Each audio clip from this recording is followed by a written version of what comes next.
Hello everyone, welcome to another episode of the Gamesline podcast. I'm Scott B. What's popping, gamers?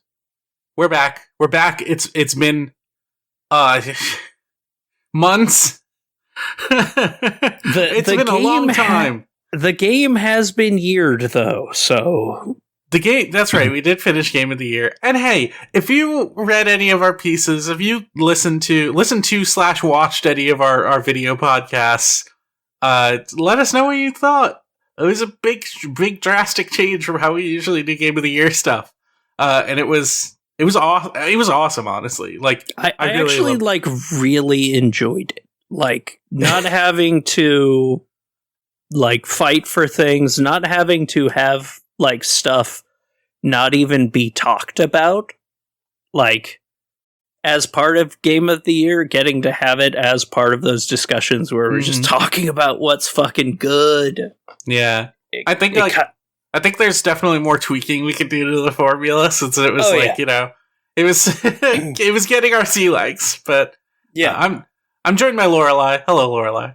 Hi, Scott. How are you? It's so good to be back. It's so good to podcast again. I've been so excited to podcast. I've been dying to for months. Yeah, we figured, listen, we're done with Game of the Year. We have to just get these podcasts out. We gotta do the podcast. People want the podcast. We want the podcast. Let's do the podcast. And it's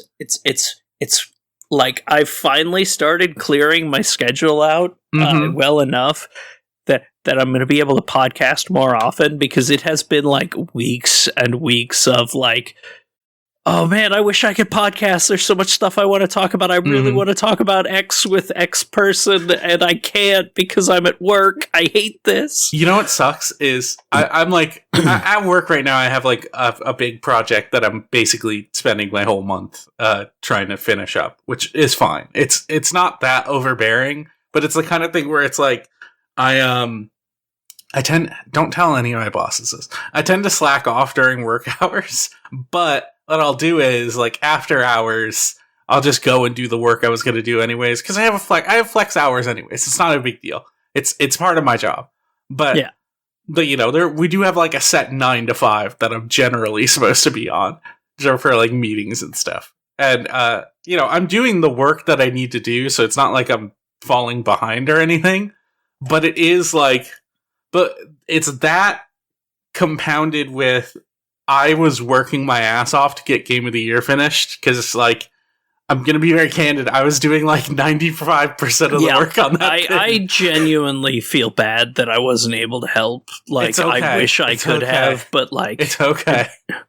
Next year, now that things are calming down, I'm very excited to actually, be able to help you out with that. It's cool. No, I just say that because I'm in this space and work where I'm I feel like I have pressure on me to make sure I'm getting stuff done. And on top of that, I was working really hard on Game of the Year stuff that now I have time.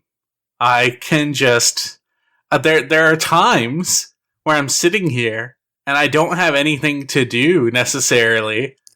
There's some stuff I could work on in the backlog, but I don't have an obligation to get something done within a time frame. So I'm just I just feel guilty.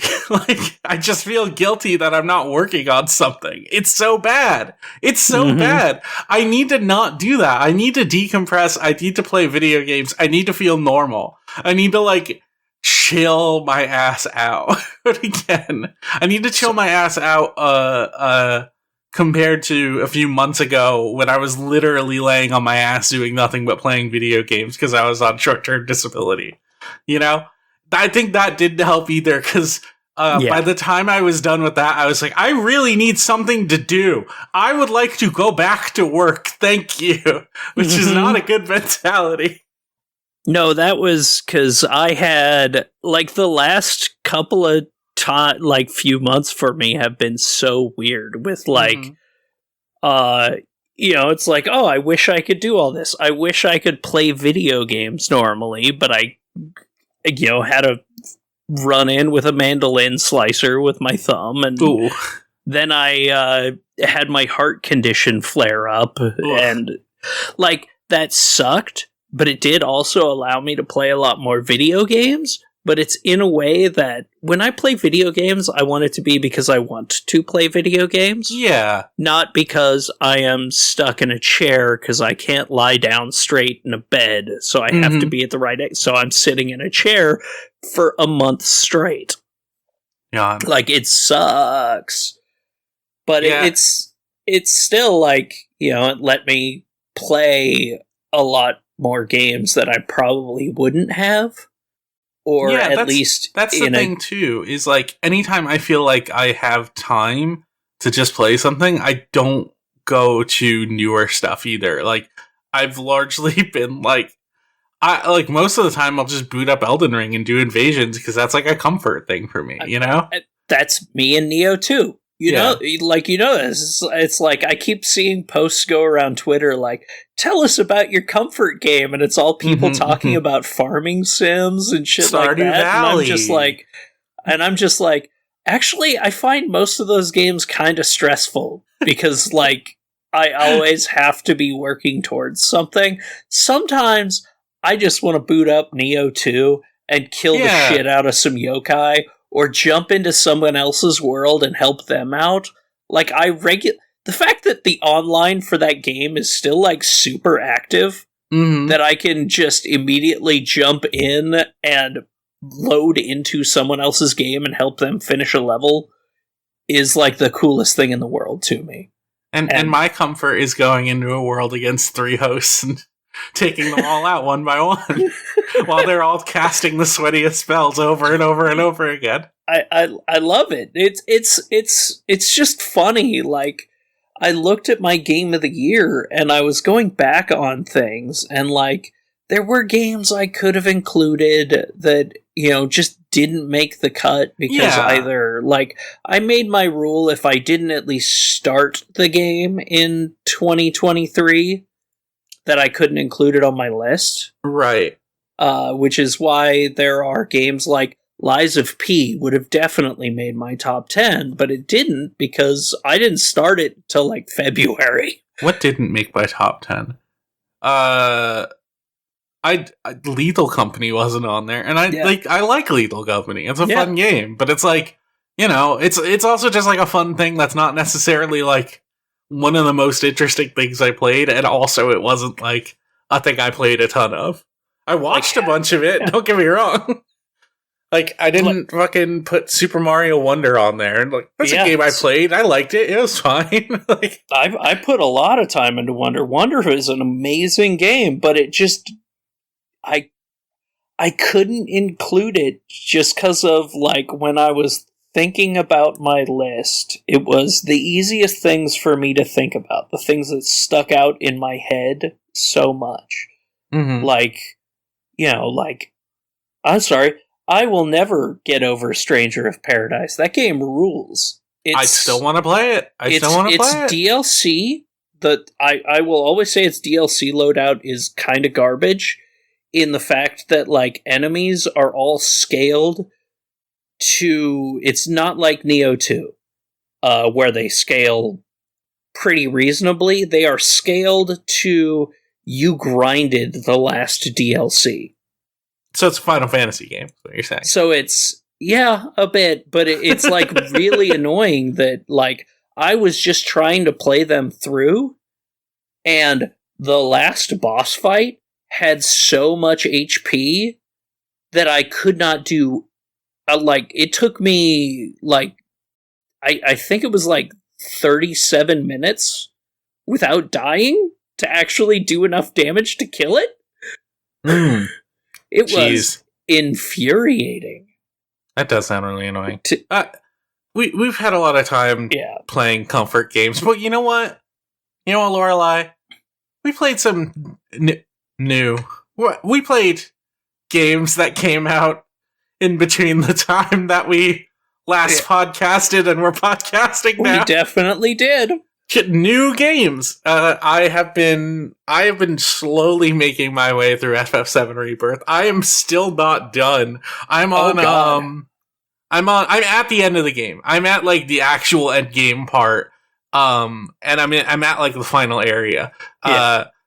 It's this the end game problem with this is, okay, you've done all of our challenges. You've done all of our silly little side challenges too.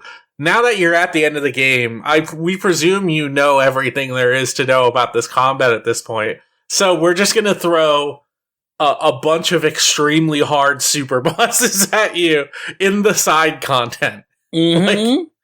But some of them are fun. No. Not to my experience so far. Oh man, I loved fighting Greg. I haven't fought Greg. I don't wait, what's Greg? Greg. Oh, you mean you could talking about Gil? Are you talking about Gilgamesh? I'm talking about Greg. Okay. Look, his name is Greg.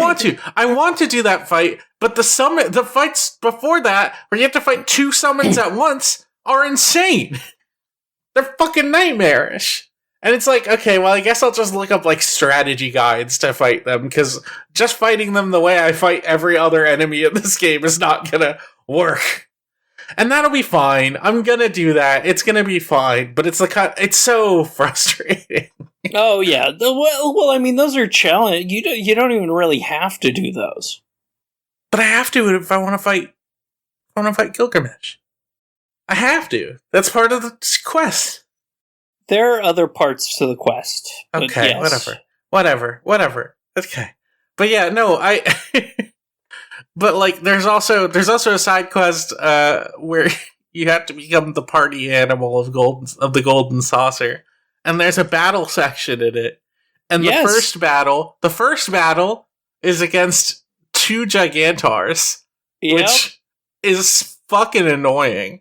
And then the second battle, which is the one I haven't gotten past yet, is like 8 Tonberries. It feels like the game is just fucking with me. Like what? Why are you doing this to me? Get good. Fuck you.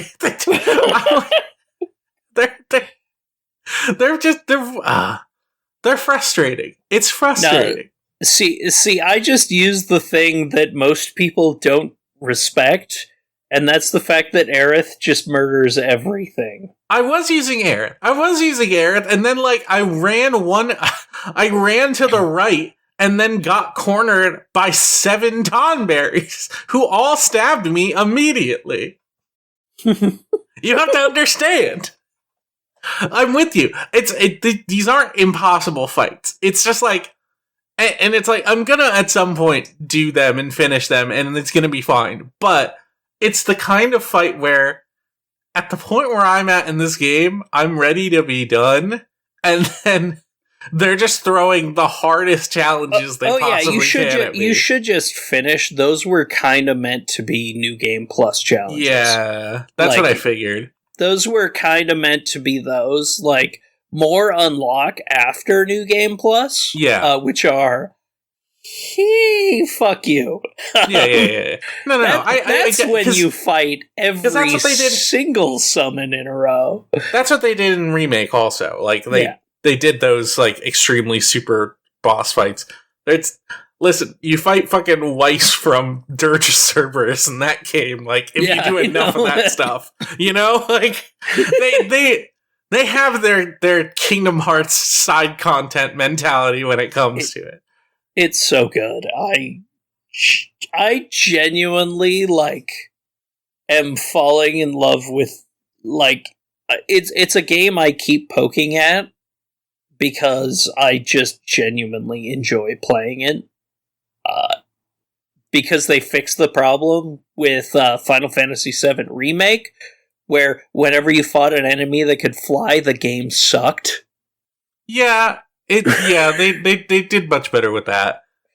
Like, I didn't think it was too bad before, but it was, like, annoying, and then they reworked the way, like, that you have a small... You're like, your options for dealing with flying enemies change between the characters you're playing with. Some of them have long range, some of them just can jump really high in the air, and it's just up to you to figure out, like, how you best want to deal with that. And it's cool. I like that kind of problem solving. And then And then, of course, everything is invalidated by the fact that Cloud can do everything. So, yeah. I don't know. That's not my problem, per se, with the game, because Cloud's the main character, and Cloud is the one you're going to be controlling, like, 90% of the time. I legitimately almost never control Cloud. You're insane. Cloud is absurd.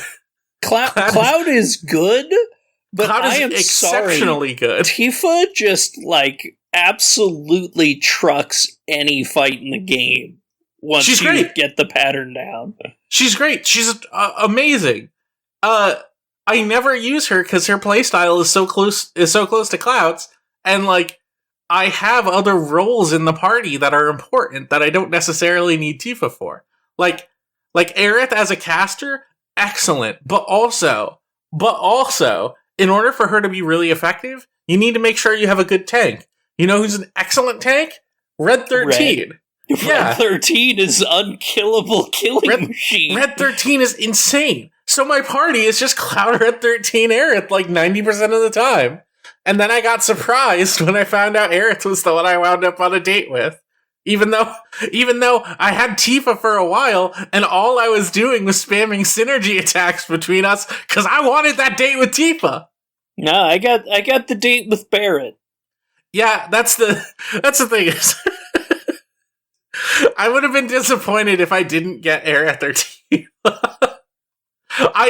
Here's the thing: the person I maxed out first was Red 13. And Red 13 was also, like, a primary party member for most of the game. So there was some real scariness for me thinking, oh no, I'm gonna wind up on a date with the dog, aren't I? I don't think you can. I think he's, like,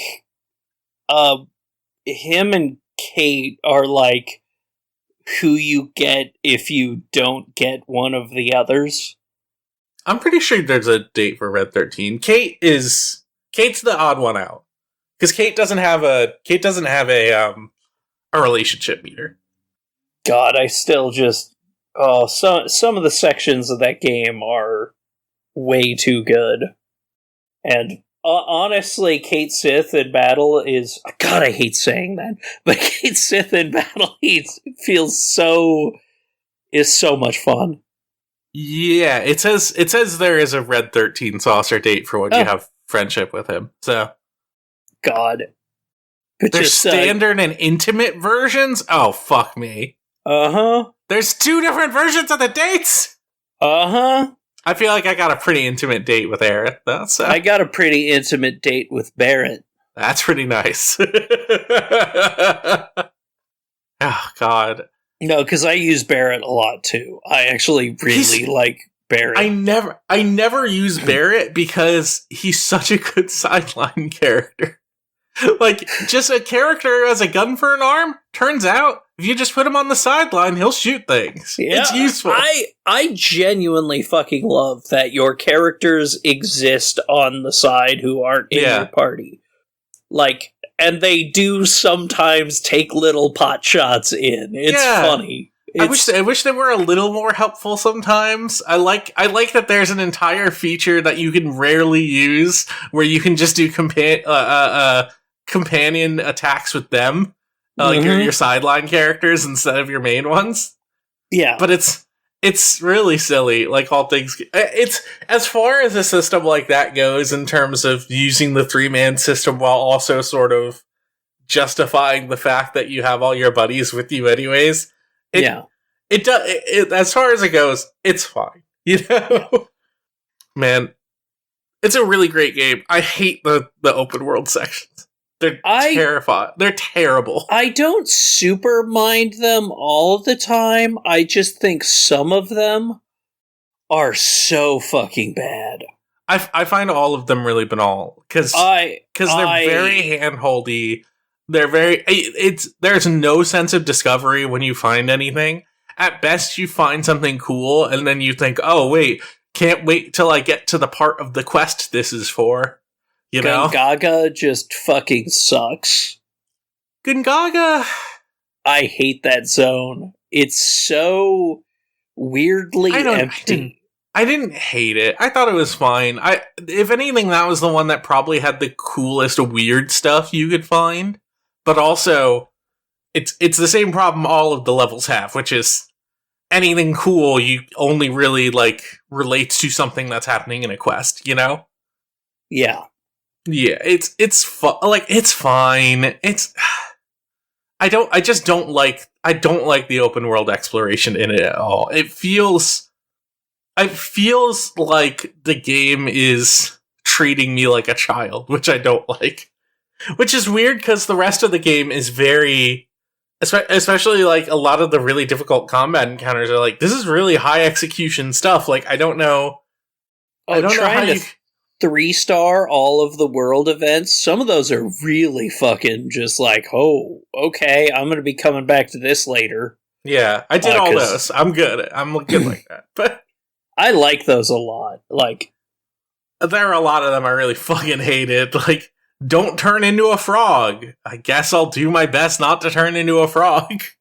It's stuff that's like unbelievably annoying to avoid, and that's one of the primary objectives. Thankfully, they stopped doing that towards like the second half of the game. But then like the objectives are just kind of like, I'll stagger the enemy, pressure the enemy, do it within a time limit. Yeah, those are the ones I didn't like. I actually liked the one. Well, sometimes I like the pressure ones. I like the ones where it's like, okay, you do something interesting you wouldn't normally do, but I don't like you have to do this thing, and you have to stop this enemy from doing this thing, and if it happens once, you fail, and then you have to restart. And also, the thing that you're trying to stop is really fucking annoying, and also it can happen super, super quickly. You know, it all felt really unfun.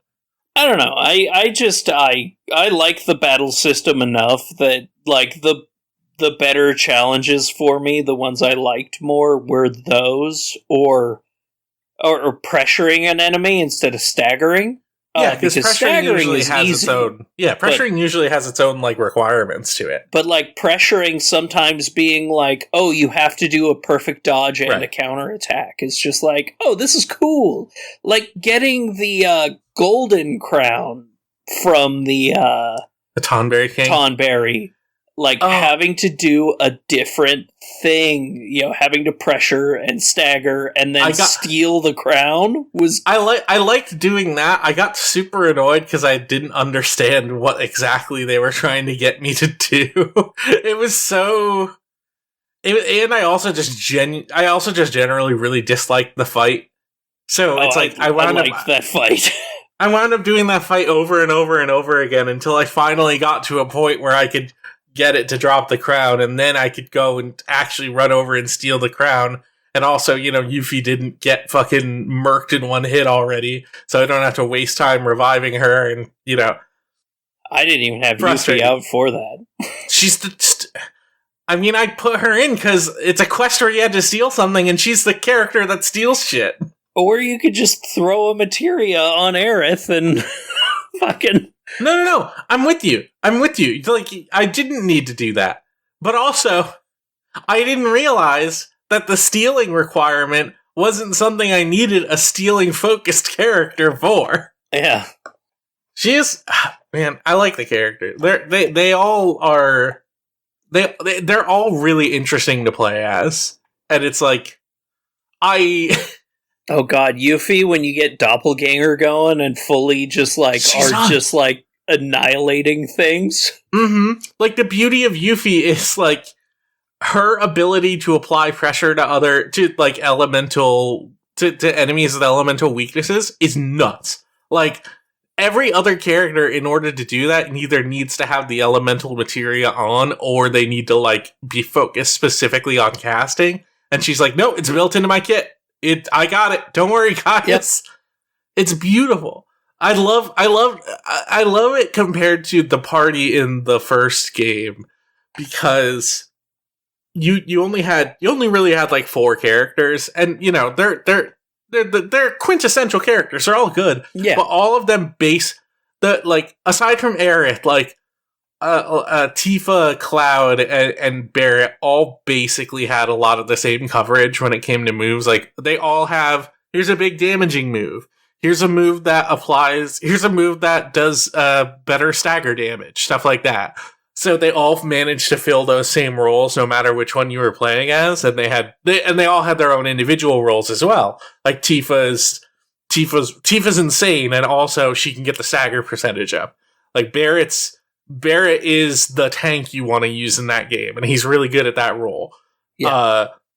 But in this game, all of the new characters that they add have such unique specialties that it takes it takes the core four and makes the combinations you can choose from so much more interesting.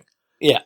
And Yuffie was in the first game as well as in the DLC, but like you didn't really get a sense of how she controlled in a party because she was like you had your partner character, and that's where they introduced partner attacks and everything. But it was still all about controlling Yuffie. And one of the things when I was playing that was like, man, in the next game when she gets in the party, she's gonna be nuts. And it was so funny when she gets in the party, at the first chance you get in this game, she's fine. Yeah, no, like that's the thing is like I do feel like this time around all of the characters I'm using. Whereas in the original game, you didn't really have a choice, Yeah.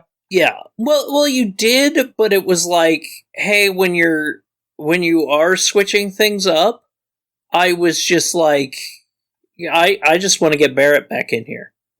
'Cause like Barret in the first game was really good. Yeah. He's still good in this. I just never use him though because I'm shooting things in the back line. It's the kind of thing where it's like where I'm thinking of party. Well, like if I'm thinking of team comps, the thing that is like not super important to me is I need another high damage dealing character because all my characters already deal pretty high damage. But I know if I did use him, he'd probably fucking clear house. It's the thing where like all the characters are all good in their own ways, so if you overthink it too much, you're just not going to use them all very much. Like I just found myself swapping a lot cuz I was just like, "Hey, I'm enjoying this." Yeah. I want to I have a set team really for when I'm doing the battle challenges, which is usually Tifa, Aerith, and Red, because Tifa's stagger potential is just like, she's great. Hey, you're fighting all of the summons in a row, 3 at a time. Let's just stagger them the whole time. Sure. Yeah, it's the kind of thing where it's like because Cloud is such an all-encompassing character when it comes to all these different things. It feels like whatever I want to put in a character that's like close to Cloud, like Tifa or Yuffie, it feels like I'm wasting a slot in the party that could be better utilized. But that's just stupid thinking. Tifa was how I finally beat Eiyuden. It took me so many times to clear that. Oh my god, my Eiyuden strategy for a while was okay. Here's the thing I'm realizing is this seems to be a very precise fight, and having other characters with me is not very precise. So, what if I just did it solo with Cloud? Mm-hmm. And it worked really well for a while, and then I realized, oh no, the damage curve here with just Cloud isn't going to get me to finish this fight the way I need it to. I'm going to need at least one other character. And then I brought Tifa in. Because also, there's a part in the Eiyuden fight where it separates the characters. So, if you just have Cloud stuck in one spot, if you have Cloud stuck in one spot and then Eiyuden goes to another part, just nothing happens. You just stand there, and then eventually he'll just say a Tetsuken. Which is a problem. But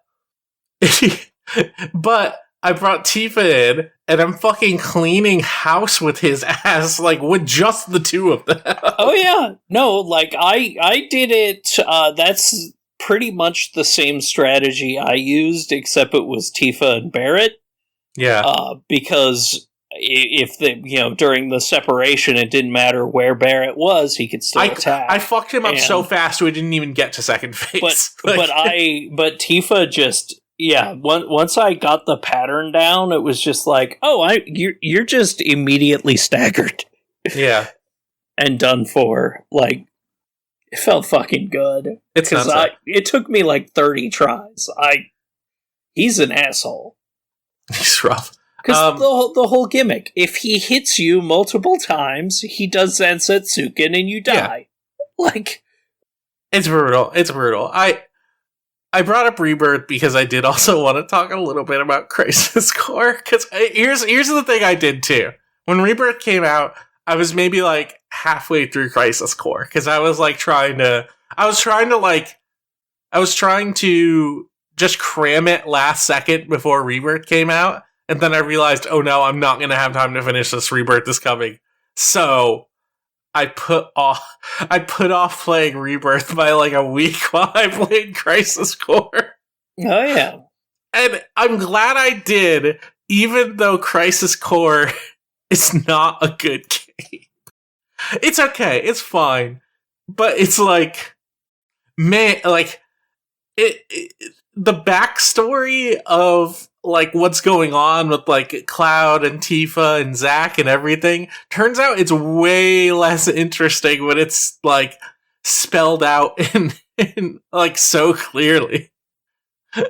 It's very funny. I thought it was a very corny game. I had a lot of fun with it. And then the thing I knew that was coming that I also didn't know was coming was that the ending of that game is fucking insane. Like, it's brutal.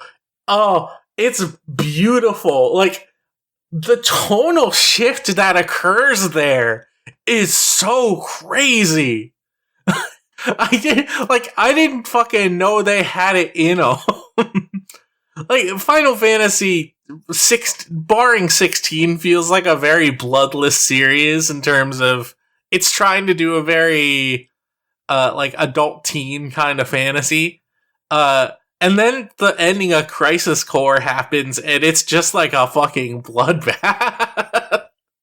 I did not see that shit coming at all, and I knew exactly what happens at the end of that video game. Yeah. It's really cool. Yeah. It's cool too because it's like I got to see the end of that. I got to like get to know Zack more as a character before going into this game, which has like a very prominent Zack side story.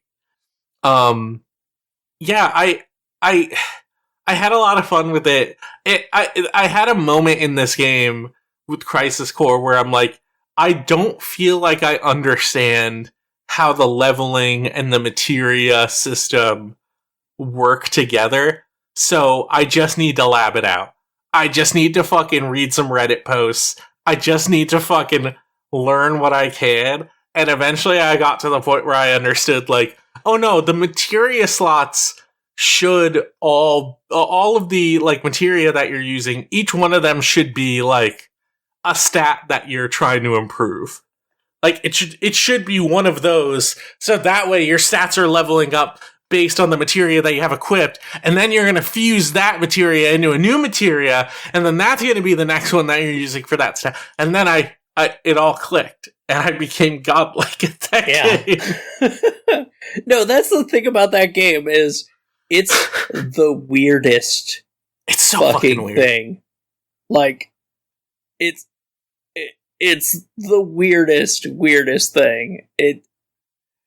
Going back to that game, like, I actually picked up my PSP. Sure. Like a year ago, and replayed it on that. That's probably the better way to do it. The remake is just the same game. Yeah. It literally is. But God, it's such a weird fucking game. Like, every system, it makes the fucking roulette bullshit. It's the roulette so fucking stupid. I love it. Not to like Final Fantasy VII Rebirth, quote unquote spoilers, because this is like the literal beginning of the game. At the very beginning of Rebirth, you play as Zack. And, like, there's a part where you get into a battle, and when that happened, I wanted so badly for the roulette to just show up in the corner of the screen. God, I was dying to see that. I would have marked the fuck out. It's just like, yeah, let's go! Let's bring it back! But you know what happens at the end of that game, the roulette? The roulette disappears one by one. That's the brutal passage of Zack's life. It's all of his friends in his gacha system disappear. What a sick ass game. Like, can we talk a little bit about like how I really hope they deliver on the promise of the secret ending of Dirge of Cerberus? Like that game ends with the secret ending of that is Weiss, the villain character of that game. The big bad from fucking Deep Ground, or whatever it's called, is laying dead in a cave, and then a fucking dude shows up, and it's a guy in a sick red cape, and it's fucking Genesis. It's gacked. It's literally just gacked, and he's like, your time is not over yet. And then in the next game, you find out who gacked is. And it's like, wait a minute, why is this character back now? So, I'm hoping, when we get to fucking, like, what are they gonna call this next one? Refuck. They're gonna get to reload. Yeah, reload. They're gonna do reload. Final Fantasy VII Reload 3. Is the main theme gonna be Bad Metallica? No. Reload is gonna be the Dirge of Cerberus remake. Because you reload a gun. Let's go. But no, when we get to fucking Final Fantasy VII R3, I'm hoping that somehow they deliver on the Weiss and Genesis like evil plot that they teased at the end of Dirge of Cerberus years ago. No, I do think what is going to happen is this. Okay, I still haven't beaten Rebirth, so this isn't Rebirth spoilers. Okay. I do think the DLC that leads into the next game is going to just be the two non-playable party members. That would be interesting. To introduce their systems before the next game, like they did with you. Maybe. I would be okay with that.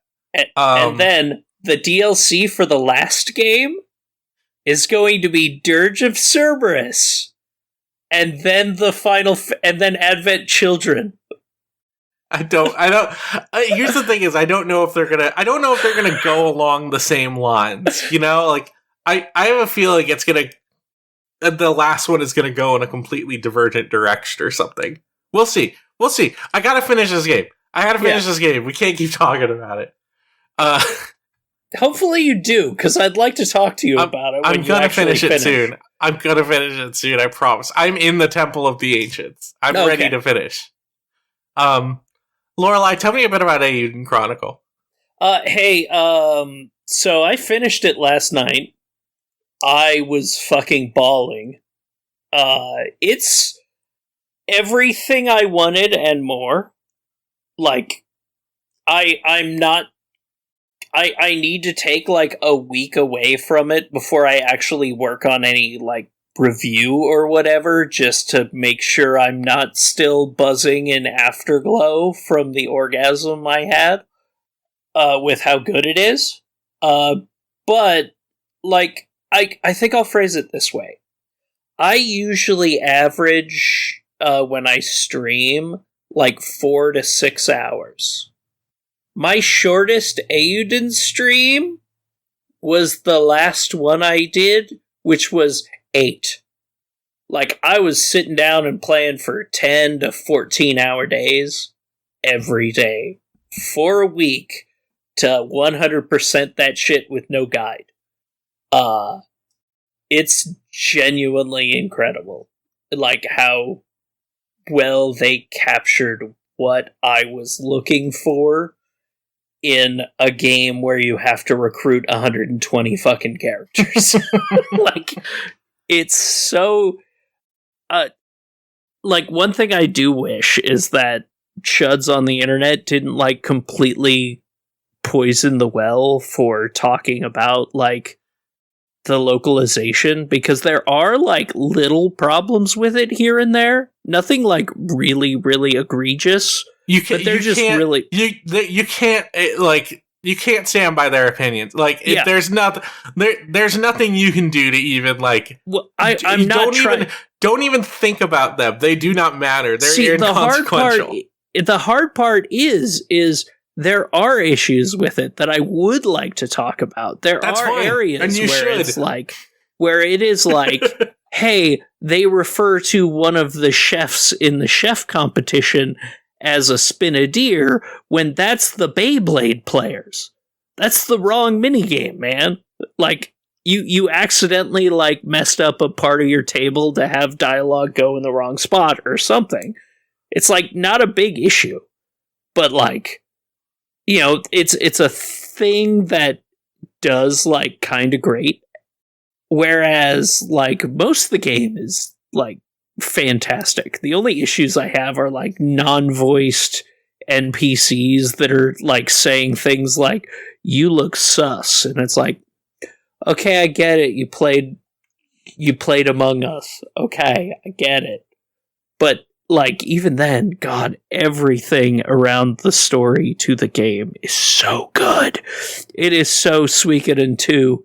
It is like they took his notes for what he wanted Suikoden 4 to be, because he stopped working on the franchise after 3, and just went, hey, we're going to change runes to rune lenses, and true rune to primal lens. Because, oh my god, it's a Suikoden game through and through. Like, writing, characters, all the characters are so good. The fact that almost every single line is voiced, including, like there's a lot of battle conversation and stuff like that. All of that is voiced. There are, like, multiple plays, and you can put any character in any role of the play, and all of the plays have, like, 5 to 8 roles, and they all have different unique dialogue delivered differently depending on how comfortable that character is with acting. And it's so good. Oh, it's so fucking good. I'm sorry, there's a Beyblade minigame, and it's fucking awesome. You play Beyblade. You just want to become a Begoma master, man. And your main character calls his top World Peace. WHIRLED. That's the good shit. It's the fucking best. I love it. Oh god, I like legitimately, like, the last week has been like a roller coaster of emotions, of just being so fucking happy when I am playing that game, because it was everything I wanted. Like, and they also got the balance right in the amount of money they give you. So, like, I was able to max pretty much everything out at the end of the game without doing a ton of grinding. Like, nice. in Suikoden 2, if you want to max out the weapon for every single character in the game, you're going to be playing for like 200 hours. Because it gets fucking expensive to upgrade weapons. And here it's like, oh no, you did that fight, have 20,000 money. So you can max out a character with, like, 2 fights. It's... Oh no, this character I recruited, he's level 5, but my party is level 50. Well, you go into a new dungeon area, you do 3 fights, and they're caught up. Mm-hmm. It nails the balance for a game like this perfectly, where if you want to play with all the characters, you can. also, there's a character that is the origin of magical girls, and it turns out he's just a weird, like, 100-year-old summoner who's super powerful and just thinks everything should be cute. I see. And I love him to death. I love him so much. I'm sorry. Recruiting a magical girl that is a femboy is so good. Good. Oh. Good for him.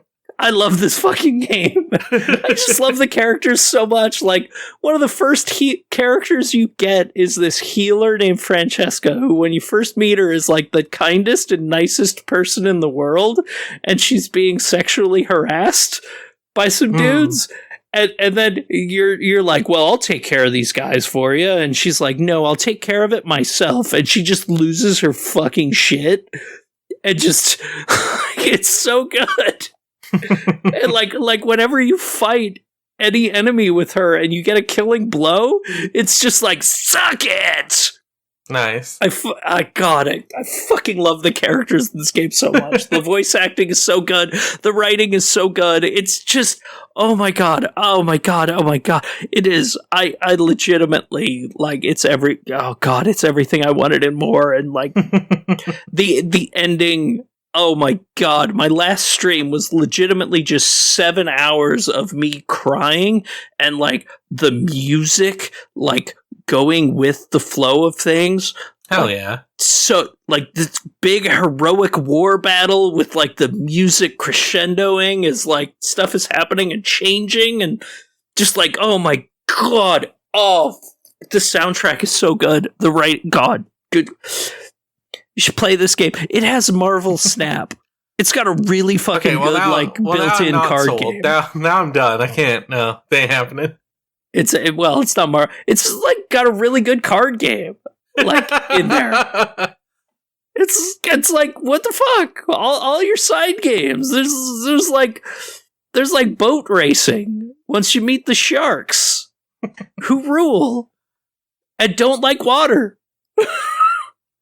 So they're street sharks, is what you're saying? Yeah, I'm fucking. Oh god, it's so fucking good. Like, oh.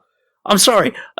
One of the main characters from the last game shows up again, and I'm just going to reiterate that his name is Garou, and he's a kangaroo, but you get to meet his daughter, whose name is Allaby, and is a wallaby. There you go. It's a perfect video game. It is a perfect video game. Oh. But there was an article a few weeks back, or a couple weeks ago, that somebody wrote that was like, Eiyuden is reminding me why I like, what was the one game?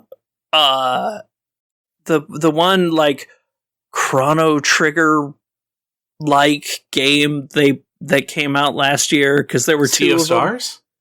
them.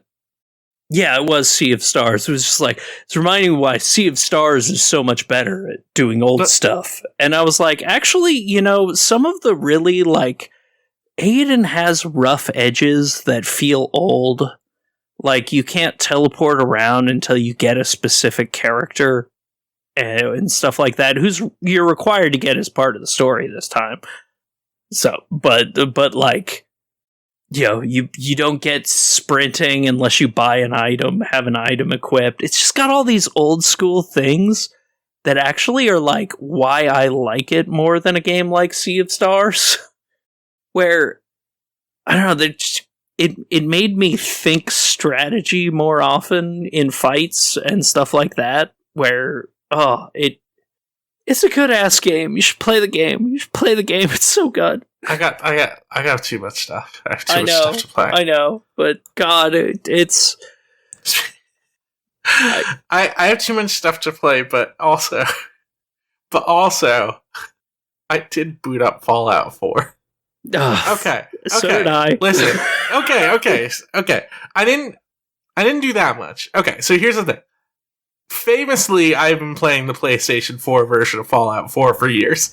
Famously, all I do in this right now is just build settlements. Yeah. Famously, I've downloaded a shitload of settlement mods that are exclusive to the PlayStation version.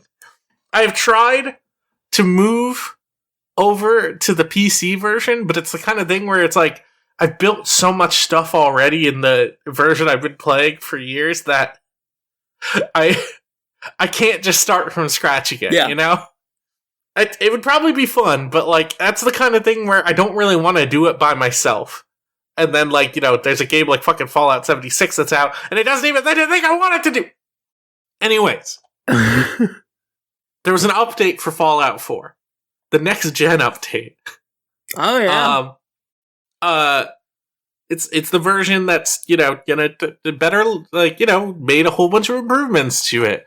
And the thing about playing on the PlayStation version and not the PC version, because the next gen update broke a whole bunch of PC mods. Oh yeah, it broke like a whole bunch of like big complex mods with like stuff with like a whole bunch of things, like a whole bunch of like brand new stuff that they wouldn't otherwise be able to do. Just isn't functional with this until they release an update to it, which is like on a mod by mod basis. The PlayStation mods are all based on content that exists in the game, so for the most part, they all still work. There were a couple that needed to. There's a couple modders on the PlayStation specifically that are just absolutely cracked at this thing. And they had to put out compatibility patches, but they put them out like pretty quickly because they're insane hobbyists. Like they're gonna do it, no matter how futile all of this is.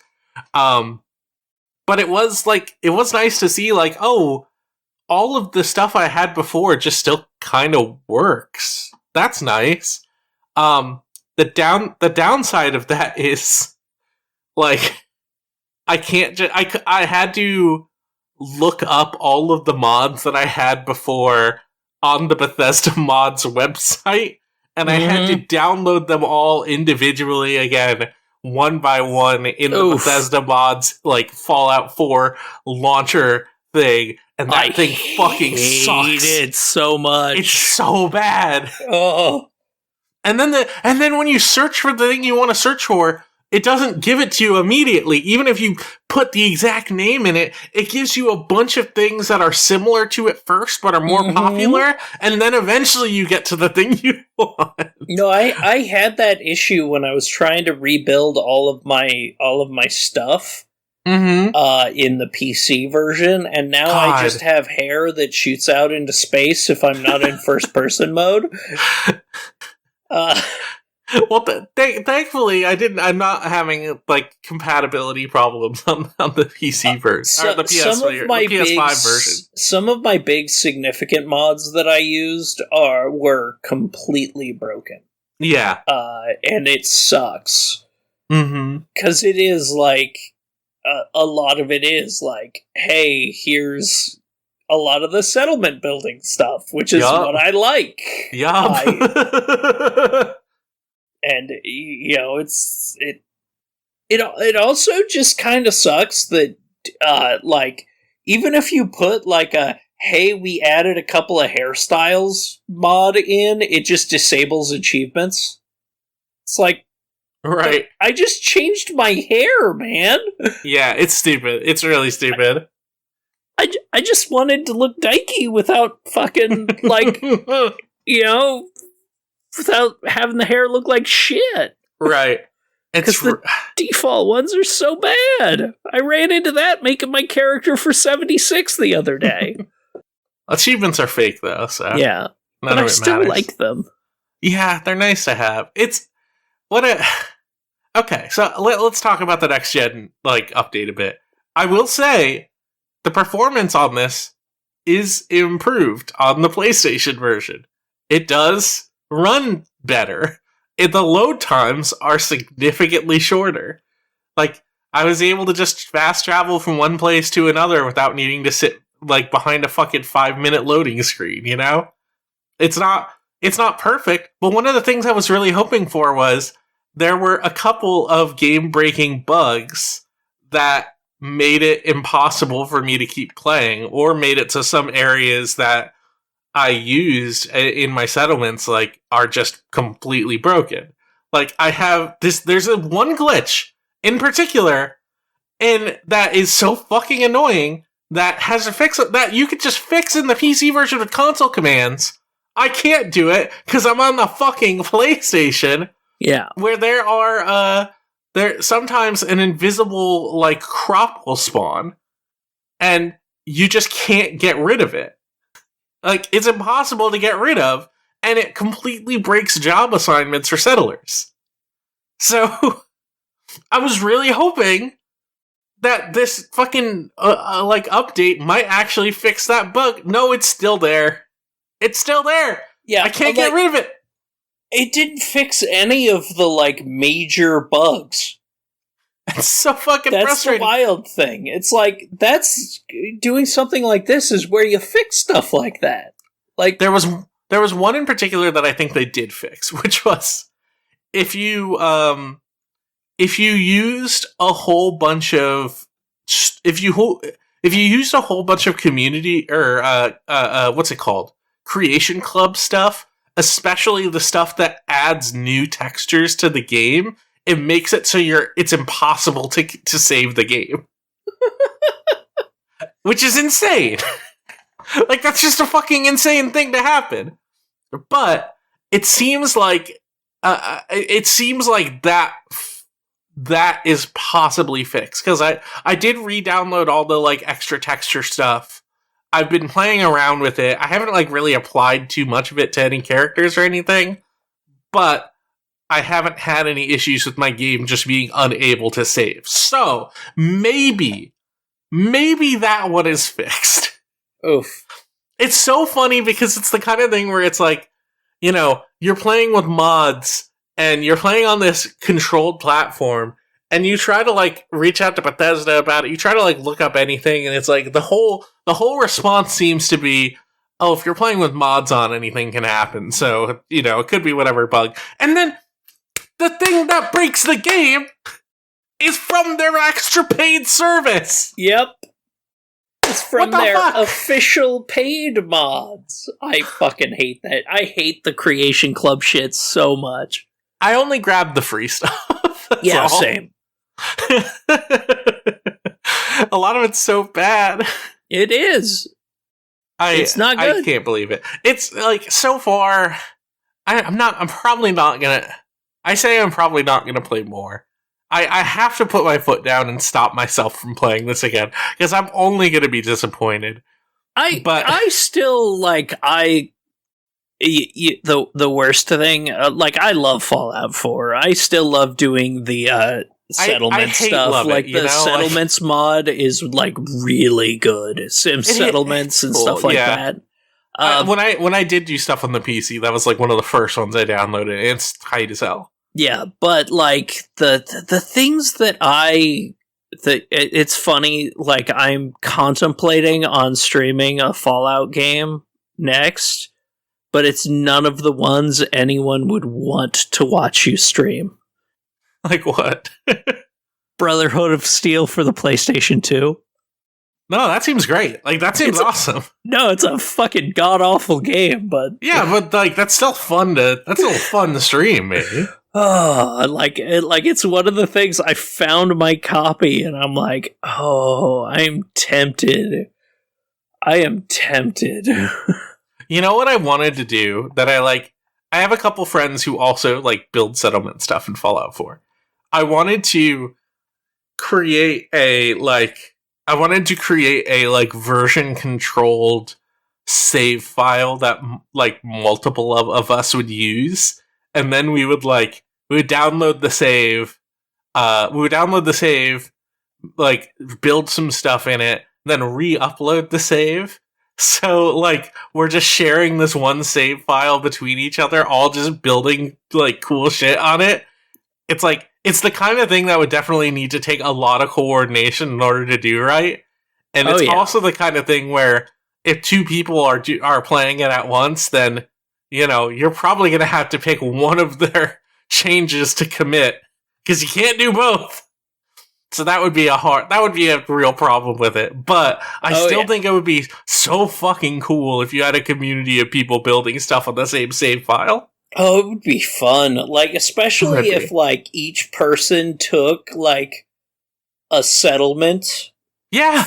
So you could have all different... You could have somebody that's a freak like me and actually enjoyed building up that Boston alley. Dude, oh my god, I fucking have a beautiful Hangman's Alley. Hangman's Alley is fucking terrible, but mine it's awesome. Rules. I love it. I love building in places that are just, like, not big open spots. You know, I love building in places that have such small limitations. Because what I did with Hangman's Alley was I turned it into a fucking, like, cool little trade route with a bunch of, like, small apartments overhead, which is where the settlers went and lived. So it's just, like, this real cool, tightly packed alley where a whole bunch of people are living and there's an entire cool market way with an overhang and everything. Oh, it's great. I love that spot. Yeah, but like if you like everyone who plays that game and still is like, oh, that's one of the worst locations. Wrong. It's terrible. I'm like, you are so fucking wrong. This place rules. I mean, there are issues. The AI pathing is fucking garbage. I've had to like put down like pathing like what are they called, like little rugs on the ground that will fix the fucking like that'll fix like the AI pathing, so it's like no you can walk this direction. They're like, what? It's because they only cover like half the space that you could build on. So it's like, well, okay, let's see if I can get this to work, because I set your bed over there and you refuse to go to it. Right. Oh, God, I still, like... So yeah, a lot of the ones that are just, like, everyone thinks are terrible are, like, some of my favorites. They're the best. Oh my god, what a fucking garbage game. It's such a terrible game, but I love it to death. I fucking love that game. It's so bad, but they unfortunately had they were cooking with the idea of, let's have a whole bunch of bespoke settlements that people could just build up on their own in this fucking, like, just desolate-ass wasteland where there's a whole bunch of people just showing up, just looking for a home, you know? Some of the ones Far Harbor ads are just like, oh... Yeah, they're very big. They're very big. I don't like big settlements, you know? I don't mind the big ones when I can do things with them. That's where I have, like, the settlement mods to cut down the limit. Because, like, some of them are just like, hey, I should just be able to build a lot more here. Fuck you. There's a couple on PlayStation where, for Sanctuary... someone turned the entire place into a bunch of a fucking a disgusting ass like semi-brutalist, modern apartment complex, and it looks so fucking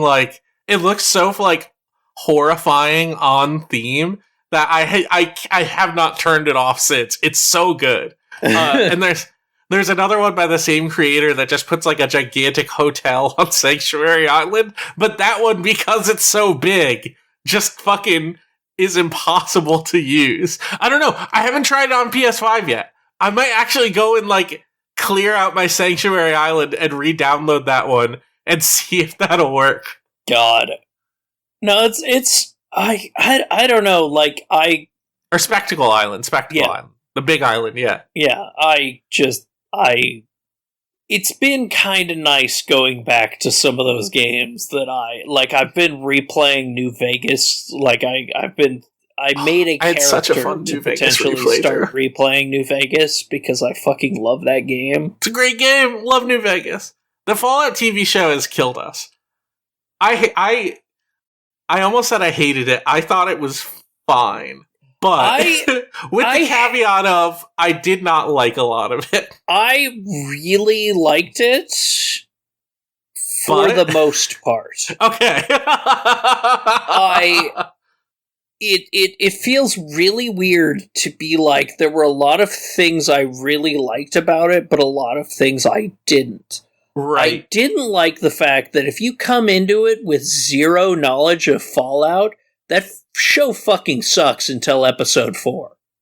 I mean, I don't know if you've told me before about how like you watched it with your girlfriend and she didn't know anything about Fallout and just had like a miserable time. Yeah. But I felt like I felt like they set up all of the things that you need to know about Fallout, or at least their version of the Fallout universe, like pretty like fairly effectively. I don't think they did. Like you have no idea that the vaults are a science experiment until episode 4.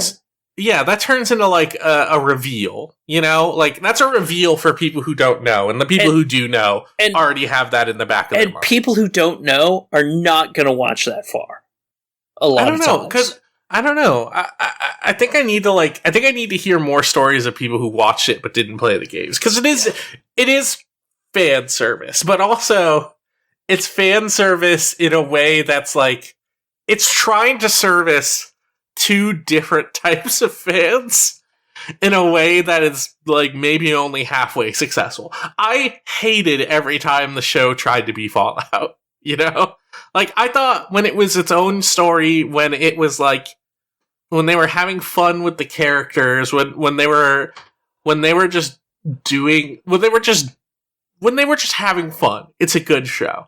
But like anytime it zooms back out and then you see like a fucking bobblehead, I just kind of like groan, you know? Like, I don't need to constantly be reminded of like the fact that there's Fallout toys all over the place in this world. A lot of the fan service did like feel like fan service for the sake of being fan service rather than for being like a point to it. Mm-hmm. Where just like the camera lingers far too long on some background thing, and it's like, okay, this episode could have been 5 minutes shorter, but it did that over and over and over and stuff like that. But like, the stuff that was really good was like, I really liked all the flashbacks and stuff like that. I hated the flashbacks. I fucking hated the flashbacks. In my head the entire time, I'm like, Fallout doesn't need Fallout doesn't need this much explanation and world building in terms of like what was going on before because that's not what the world of Fallout's about. The world of Fallout is like post apocalypse, but it's like, and then when it comes into like the story and the flashbacks converge into what's happening with the rest of the story, it's like, oh my god, it felt really ham-fisted to me.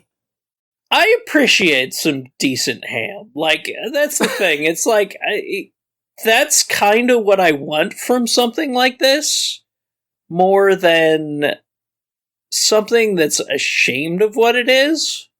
I don't necessarily know. I'm not talking about, like, being ashamed. I'm talking about, like, you know, the things that the problems I had with the Fallout TV show are that it makes really weird, arbitrary changes to the universe of Fallout in a way like even the like Bethesda canon didn't even touch, you know? And it's the kind of thing where it's like these changes on their own make the universe way less interesting than how it was previously. You know? Like, the entire representation of ghouls in this, I fucking hated. You know?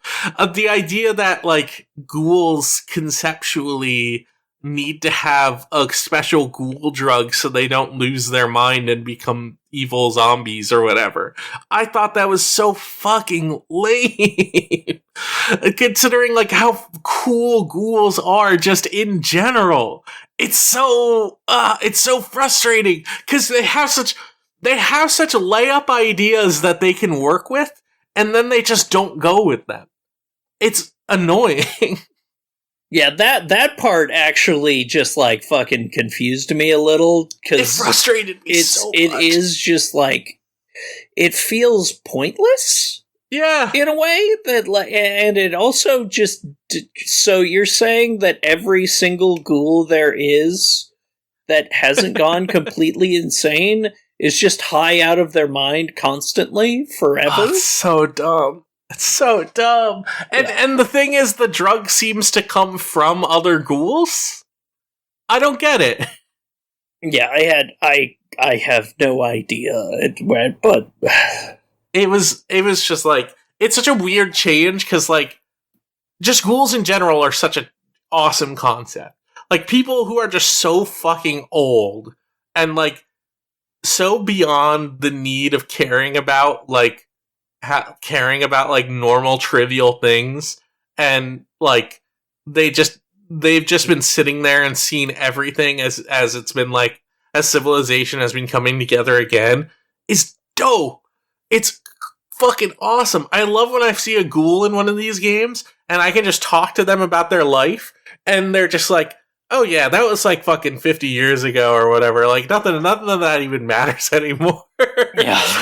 like one of the ghouls in New Vegas, like Calamity, you talk to her and she's just like, oh yeah, that's just my name right now. Yeah. and you just be like, oh, what other names have you had? She's like, it doesn't fucking matter. Yeah, who cares? It's so great. That rocks. Why did they do this? Like, yeah, it just feels weird. Like, I'll say, like, it felt more like a proper Fallout towards the final episode. Yes. Because like, they do finally... The thing I really despised was when our characters get out there into the world, everyone's just kind of a jackass to them, and everyone's irredeemable, they're all shitheads, and it's like, that's not what the world of Fallout is. Fallout's like, they're rebuilding society in like new and interesting ways. It's not fucking Mad Max. And then it's like a mix of it is Mad Max, but it's not Mad Max.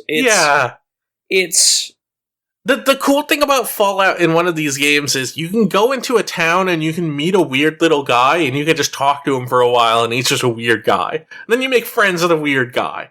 And it's like, you don't get that same vibe from this world of Fallout, you know? Everyone is fucking like 5 steps away or like 2 steps away from being a raider, which is the dumbest thing. Oh, I hate raiders so much. That's like Raiders. Literally my least favorite part of Fallout is when raiders like raiders. In Fallout 4, when they made a new type of raider, which is just military guys. It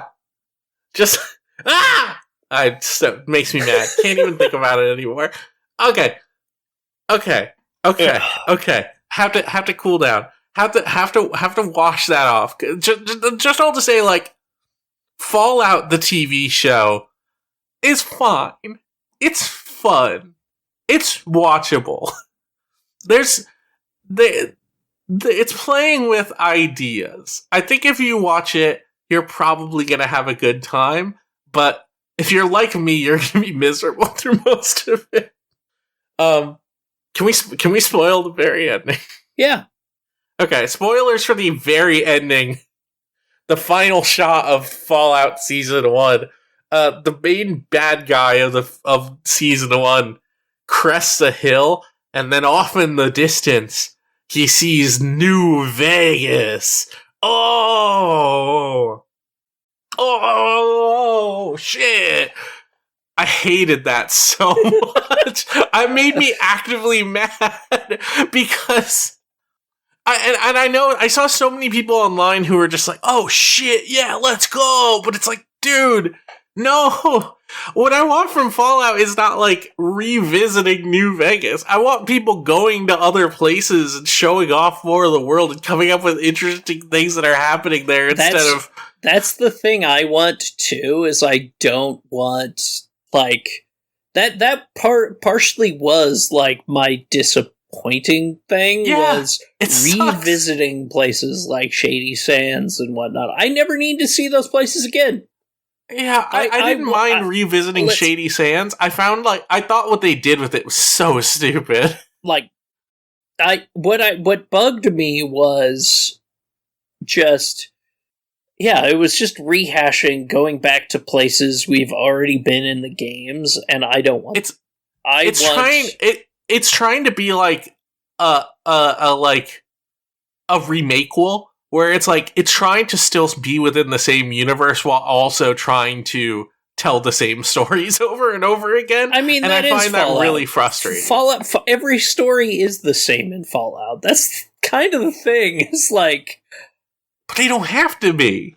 They like 1, 2, 3, New Vegas, 4. They are all kind of. But New Vegas is so much more different from the other ones in a way that it's like, oh wait, you can take this world and go in new directions. And the fact that they're going back to it, it's like, I don't need a rehashed version of New Vegas, dog. Please, I beg of you. Look, I beg of you. I hope while he's in New Vegas that old Ghoulie is visiting the biggest little city in the world. Going back to Reno. Fucking, I don't want. We're gonna go to New Reno. Like, honestly, I want him to go to, like, fucking Denver or some shit. Yeah. Like, go to Chicago. Go somewhere. Go somewhere that isn't Seattle. A place we've already... Yes. Honestly, I want to see post-apocalyptic, like, ruins of, like, the Space Needle. I bet that place is a fucking, like, co-op, you know? Yeah. Fucking... Okay. Fallout. Look, I love Fallout. Fallout is, like, even the bad games I love. Like, it's just stupid. It's lighting a fire under me to play more Fallout, which is a problem. Yeah, I may have already made a character to play a bunch of 76 with friends. I downloaded 76. I am not booting it up. They put it to the price where I was like, well, yeah, I'm willing to spend $5 on this. All right, Lorelai, I want to hear about Unicorn Overlord, and then I want to move on to news. Okay, cool? Unicorn Overlord is really good. Okay. Genuinely, I know very little about this game. I'm so interested in it because I've heard nothing but good things. It's one of my favorite strategy games that I've played in a long time. It feels very Suikoden, like, which is kind of wild to say, but yeah, you're recruiting people all over. You know, it's very Fire Emblem through that thing, but it's all real time when you're in action. And I finally finished it last night. I actually took a break because I was like almost all the way finished. I had gotten every character. The only thing I had yet to do was beat the last boss. Right. But I was in a place where, you know, Rise of the Ronin came out. A ton of other games came out. I probably got 2 into raiding in 14 again. Well, no, I definitely got 2 into raiding in 14 again, and I'm so glad I'm stopping again. But like, you know, so it just kind of fell by the wayside, and then I finished Eiyuden Chronicle last night, and I went, I'm gonna finish Unicorn Overlord too. And I finished Unicorn Overlord, got to the end, got to the secret end, the true end, and all that. And God, that game, like, all of the units feel really good.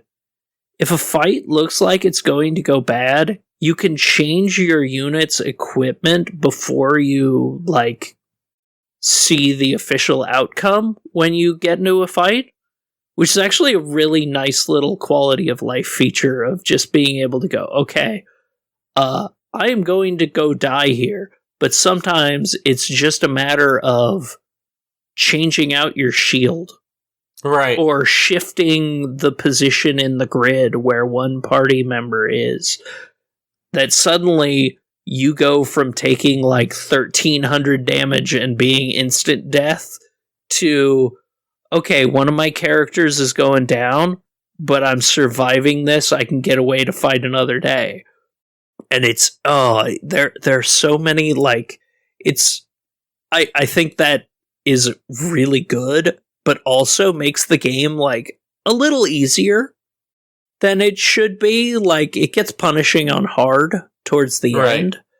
But, like, even on hard, I felt like the game was, like, wasn't really putting me to a big challenge once I figured out some good strategies and really good team builds. It made the team builds a lot more important, which was nice. But just like the way the game does its things feels good. Like, you know, in Fire Emblem, how in most games you want to wait till a certain level before you upgrade your character to the upgraded class. In this, you can do it at any time and you aren't losing anything. You don't lose anything. You get the stat growth you would have gotten and stuff like that. So you aren't hamstringing yourself by waiting till you're level 20 to upgrade your character or whatever, which I was doing when I first started playing. I was like, oh, I'm not going to upgrade my character until I unlock the last ability they get on their base class. And it's like, oh no, if you upgrade, you still get all those abilities. That's neat. You still get all of them. You aren't hamstringing yourself like you do in earlier Fire Emblem games. And it just feels good. I love the art. George Kamitani does horny better than anyone.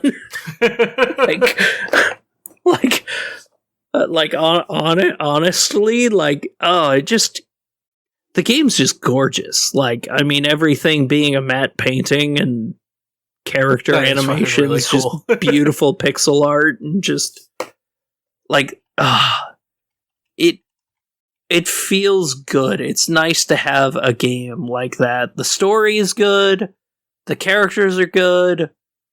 Like, the way you fight things is good. The optional fights are really good. It's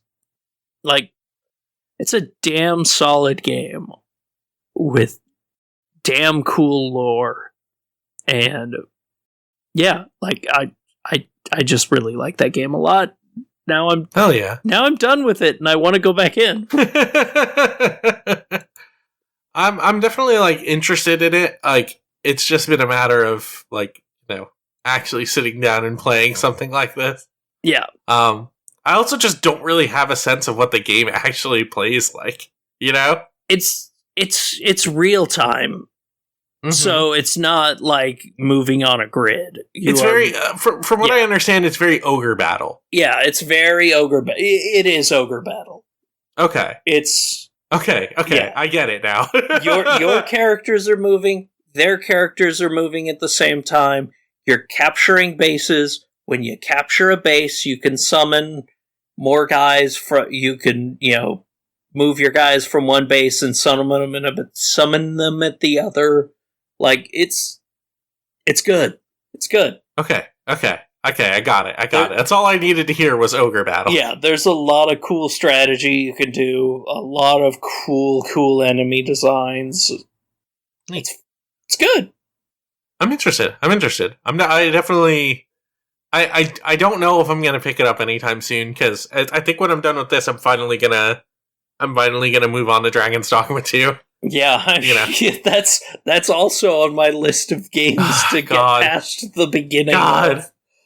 Okay, well, speaking of getting past games, let's close the book on games for this week and move on to news. We've only got a couple news stories here. There was a lot of stuff that happened, but like we just wanted to focus this week since we're coming back on just like a couple of big stories. First one. Take-Two shuts down Roll7 and Intercept Games. Roll7, makers of Ollie Ollie and Rollerdrome, and Intercept Games, primarily known, of course, for Kerbal Space Program, as well as laying off a large number of staff from Private Division after releasing No Rest for the Wicked in early access. Just like a really disappointing thing to hear all around, because. Like, I got like halfway through Rollerdrome last year on stream. I wanted to come back and play through more of it because it's such a really fucking amazingly tight game. Like Tony Hawk meets third person shooting in a way that is dope as hell. And that's like the idea that those people, especially people behind fucking Ollie Ollie, which is a great skateboarding game, like, those people aren't going to be able to make more stuff like that, that's just heartbreaking. Yeah, no, it's infuriating.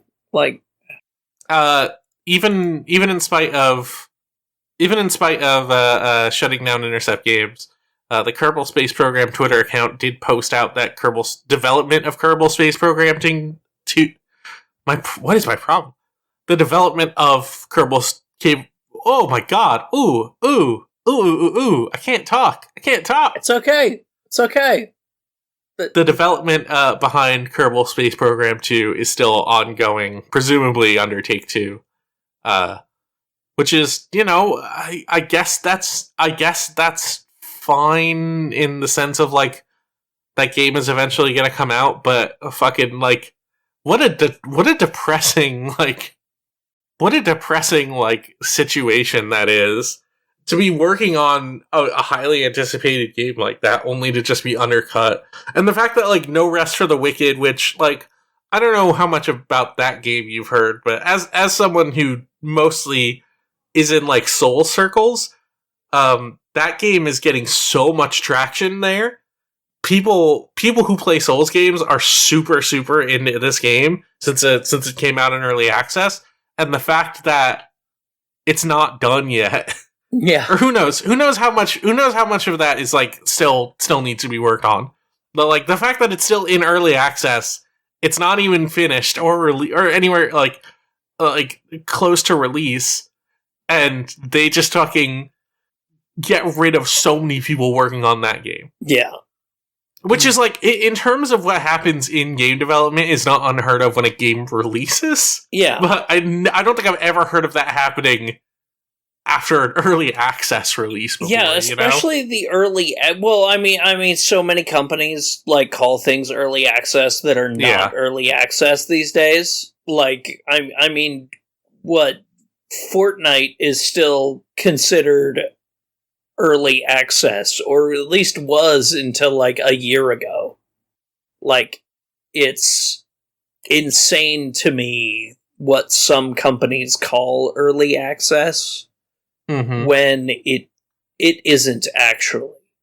Like, early access was like what Baldur's Gate 3 did, what some, Coral Island did, where you were sending in feedback and it was getting adjusted on the fly as you did. It's not like... It's... Or even just primarily being able to play a version of this game, like, before it's anywhere close to, like, finished. Yeah. Simply because, like, we need to know... Like, one, we need to know if this is actually playable beyond our testing setups, and two, we want to build, like, an actual community behind it that we know is going to be interested in not only boosting this game, but also spending money on it. Too much early access these days feels like just what is what used to just be called a beta test period. Yeah.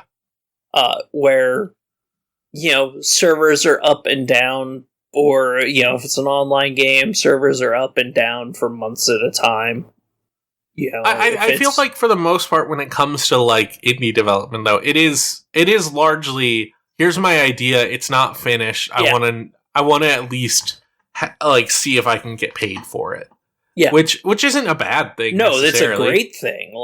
But I genuinely there are a lot of big companies that have started doing a lot of early access stuff, and that early access stuff is just because they don't want to get called out for bugs. It feels like sometimes where it's it's stuff of them just ironing out a finished game. Yeah, here's the ability to pay for a demo. Yeah, pretty much. It's weird. Hey, hey, Hobbit heads out there, way to workshop Game Studios' Tales of the Shire, a Lord of the Rings game, despite the layoffs at Private Division, is still slated for the second half of 2024. So don't worry, Hobbit heads, you're good. That one's not affected by this. God. And probably the I would say maybe the extremely big news story that's happening now. Helldivers 2 will now require a PlayStation Network login on PC coming pretty soon. Yeah. This came in an announcement from the official Helldivers 2 account, where they said that their publishing partner, PlayStation, is when the game came out, there was initially part of the terms of service that did require account linking, but the period for that was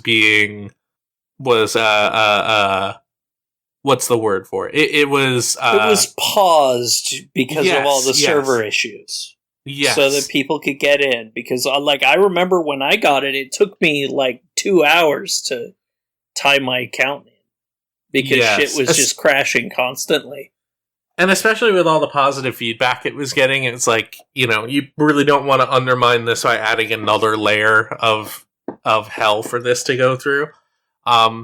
So, from the official post on the Helldivers 2 Twitter account, due to technical issues at the launch of Helldivers 2, we allowed the linking requirements for Steam accounts to a PlayStation Network account to be temporarily optional. The grace period will now expire, which is, an insane prospect that PC games need to have these requirements for this kind of, for something like this. Nobody is a stranger to having PC games need to be hooked up to other accounts, right? We're constantly dealing with anti-cheat DRM. We lived through fucking Uplay and stuff like that, or fucking Windows gaming, stuff like that. The egregiousness of this, though, seems to come from the fact that, one, it's being mandated by Sony, and two, it's going to make the game inaccessible for people who already owned it in regions that PlayStation Network wasn't available. I initially came to this very kind of not in defense of Sony, because I think it's a dumb fucking decision. Yeah. But the response that they were getting for this felt very overly aggressive, just in the way that gamers are very shitty about everything, and I want them to stop. Yeah. But also Helldivers and Arrowhead have proven to be very good when it comes to customer feedback, and they've been putting out a really good game and had such a really good community response to it that all you should really need to do is be able to voice your concerns to them and hope that it's gonna work out in their favor, because that's usually their PR people are coming out and saying, please refund the game. Please give negative reviews, because this gives us leverage against Sony to convince them to pull back on this, especially for the regions where the games couldn't play. It's and you had that same PR guy when it was first announced, going, come on, it's just tying your account. And then he found out, oh, wait, this is going to actually affect a significant part of our player base. That is not cool. We need to fight this. We need to make sure these people in other countries who bought the game can play the game. But instead you have fucking dipshit ass gamers who are being hire me, your community manager fucking sucks, I would fix this, and then they're being transphobic too. Yeah, I know. Stuff like that. You have the usual culture war grifters that are fucking everywhere. Yeah, it's stupid. So as a result of this, they have actually removed Helldivers 2 from purchase in 177 countries for PSN is not available, which is an insane it's publisher 90% response. Of the world. It's literally 90% of the world. It's it's truly unbelievable that Sony would double down on this. Yeah. Because, like, they want people, one, within a Sony ecosystem, especially with Windows trying to move to PC as a primary platform, because the Xbox is dead in the water. Like, there's nothing they're going to be able to do at this point that's not like, we need to sell our games on other platforms. We need to make PC the primary, our primary outlet. Yeah. So I understand where Sony's response to that is, well, we need to make sure we have control over our games. And also on top of that, they likely want to sell user data.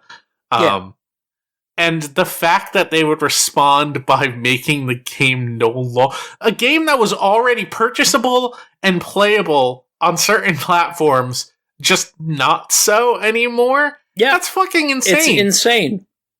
So one of the things when I first heard this was like, oh, it sounds like they probably want to make a push for their multi-platform, their cross-platform stuff finally work, because the cross-platform in Helldivers 2 is just broken, just fundamentally. It doesn't work at all.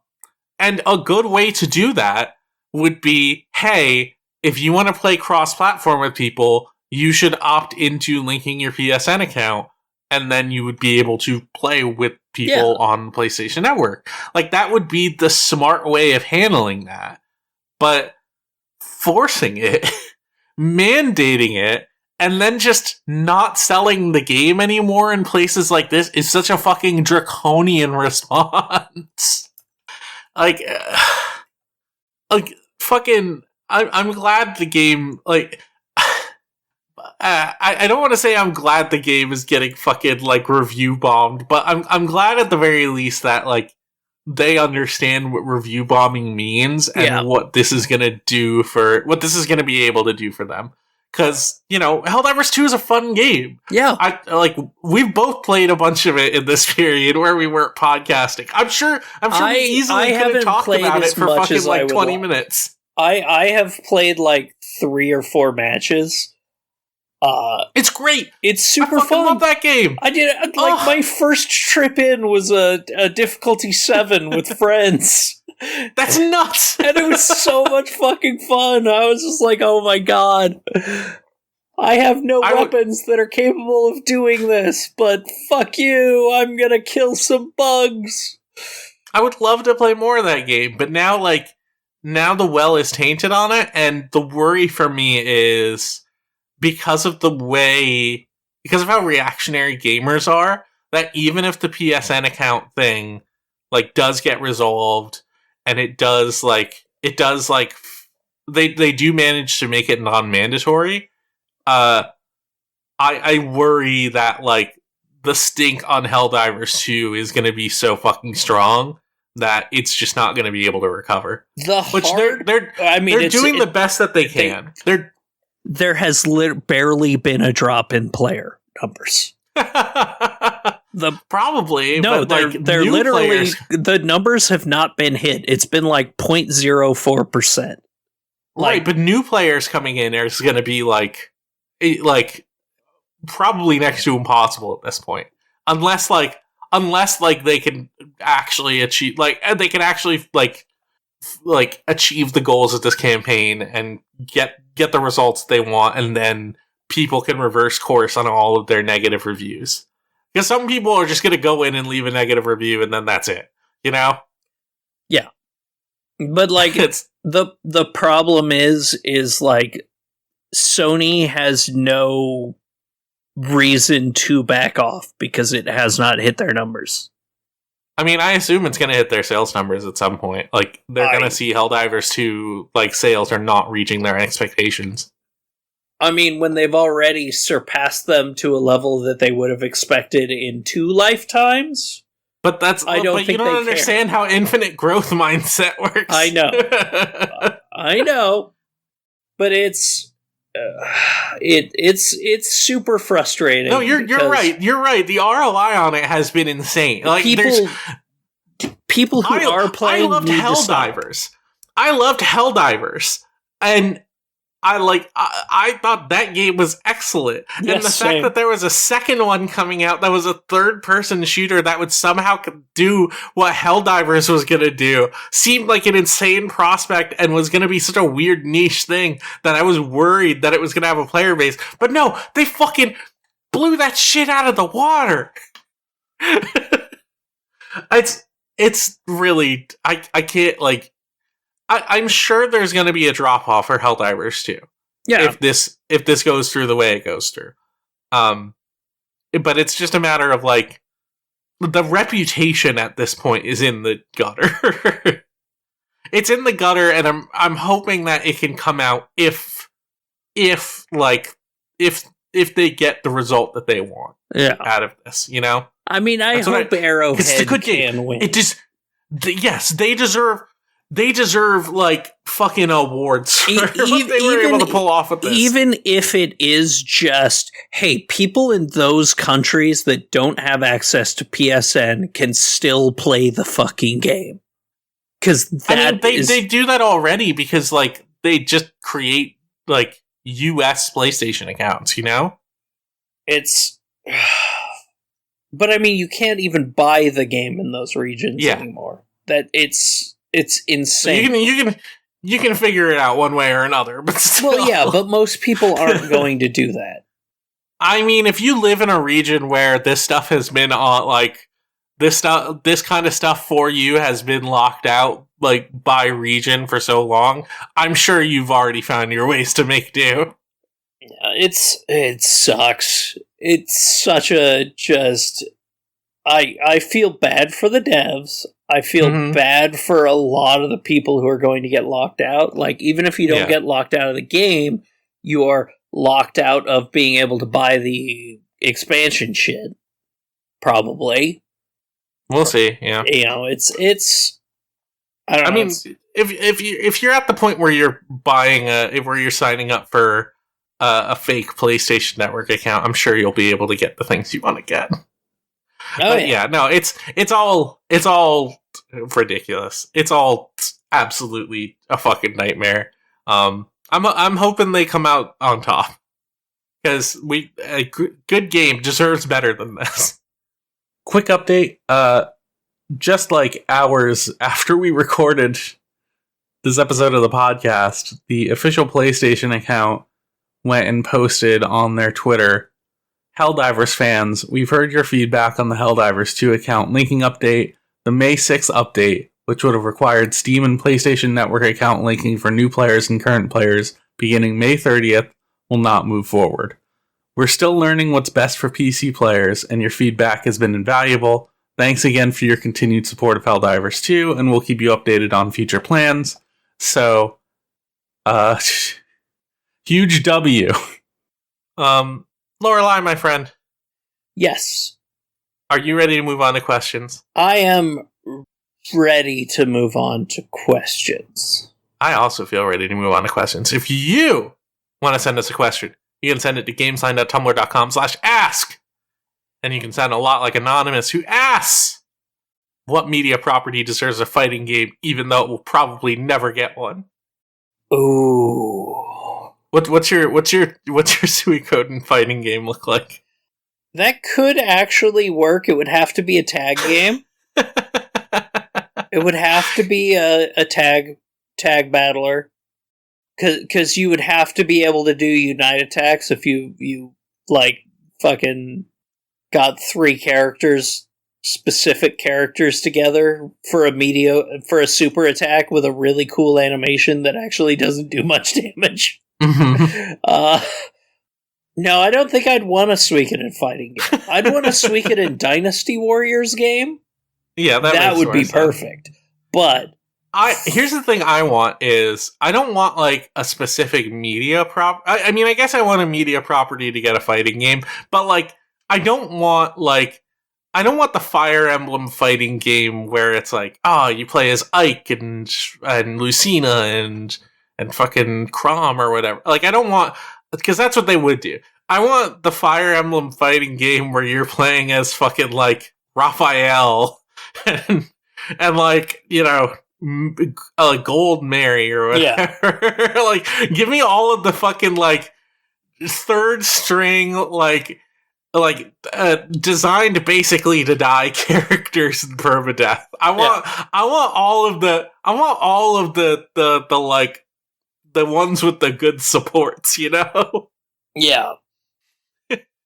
No, what I want from a fighting game, from a property, is actually from an April Fool's joke that Square did like 6 years ago, I think, where they made a Final Fantasy XIV fighting game. Okay. That could actually be kind of rad. And you have a limited enough. You could limit the pool of characters in a way that people wouldn't be mad, right? Because like that's the thing about some of those franchises is there are like all these characters, and people are gonna just get pissed off if you don't include every single one. Mm-hmm. Yeah, like, that's actually, I think, what the Persona fighting games did really well. Is like, they started off with like, okay, here's the Persona 4 fighting game. And then we add more of the characters from Persona 4. And then they're like, well, here's what we're gonna do next. We're not gonna make a Persona 3 fighting game. We're gonna include that in the Persona 4 fighting game. You know? Like, this like, ongoing creation of putting these, like, multiple franchises in, and being able to explore all the little niches in it is such a cool idea. And like, I don't want Noctis in Tekken. I want fucking Gladio in Tekken, you know? Exactly. Oh, the only one of the popular characters in Tekken that I can agree with is when people are like, put Tifa in there, because she actually makes sense. They should put Tifa. In fact, like, it's insane that, like, like, Rebirth is out, and they haven't even, like, I mean, maybe they have. I don't know. I don't know. Harada's been out there getting suggestions, so I'm sure he's heard Tifa. But and maybe they're working on her. But let us know. Let us know when the Waffle House level comes out. Actually, this does remind me of something I did want to talk to you about, because we did bring up Final Fantasy 16 a little bit, but the Final Fantasy 16 event in Final Fantasy 14, when Clive accepts his truth, it's because he got teleported away to the Final Fantasy 14 world. Great. Yep, makes sense. It's so fucking stupid. It's so fucking stupid. I love when that's great. I love that they do that. It's give me the Final Fantasy Tactics fighter. God. Oh, fuck yeah. Let me play as Mustadio. Mustadio Bonanza? Yeah. Fucking. And then also fucking what's his name? Balthier is there too for some reason. Yeah. Why not? Just an Ivalice fighting game. Yeah, let's do it. Fran, Balthier, Vaughn, Penelo, Ash, fucking Thunder God Sid. What the hell is his name? The guy, the one from Tactics Advance. I forget his name. Craig. Marsh? Is it just Marsh? Yeah. Marche? Marsh. FF Tactics Advance characters. I know the Moogle character in that. That's the same Mont Blanc. That's the one that shows up in 12. Mont Blanc is also in 14. Well, of course. Yeah, Marsh. His name is Marsh. I'm so smart. I'm so smart. I told you it was. Let's get Babis in there. Yeah, let's get Ritz. Yeah, let's get Ritz, dog. Yo, I need some crackers.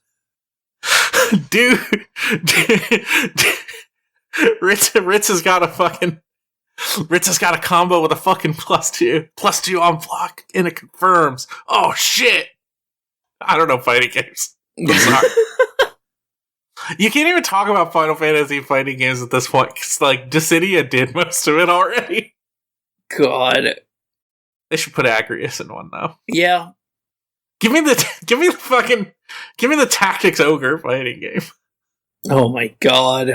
We're just so stupid. We can't do this. We gotta think outside the box. Give me. Did they ever do like a Metal Gear fighting game, like even as a joke? No. They did the ending of Death Stranding as a fighting game. That was cool. Give me the Kojima-verse fighting game. It starts as a Metal Gear game, but it has fucking a Sam Bridges DLC. We gotta make it happen. Hideo, I know you want to do it. It's gonna have a message. Our next question comes from Bigger Challenges. Big Challenges asks, what's your favorite example of product placement in a video game? Furthermore, what factors in video game product placement do you think can make it appealing or unappealing? I think the ephemera of it can make it particularly funny, such as the RGG series having a selection of snack foods that can't be easily acquired outside of Japan, or the Thug games having advertisements for Napster and Soapy. Which one's RGG? I don't know what that is. I know Tony Hawk Underground, I know that. Which one's RGG? Ryo ga Gotoku, that's Yakuza. Oh, okay, yeah. Okay, makes sense. You know? You could call it a lot of things. I guess that's accurate. I loved... Okay, I don't want to say I loved, but, like, when I was playing through Alan Wake, and, like, the fact that game has, like... That game just has full, like, TV shows you can watch on it, right? Yeah.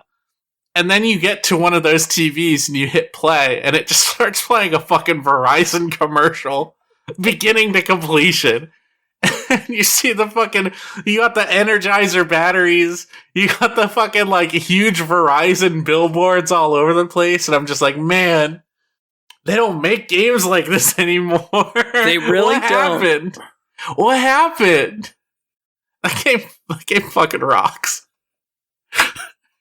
No, like, there's so many cool ones. I like the ones that I always really enjoy are when there's such an innocuous seeming thing that is given so much extra prominence just by the fact that it's there. Like, everyone remembers the Monster Energy shit from Death Stranding, and like, because it's like, it's such a silly thing, you know? Like, why is the primary thing that Norman Reedus is drinking Monster Energy? That was literally going to be the one I named, because it's just like, hey, he's taking a shower. Here's some product placement covering his junk. Here's for AMC the ride. Let's go. God.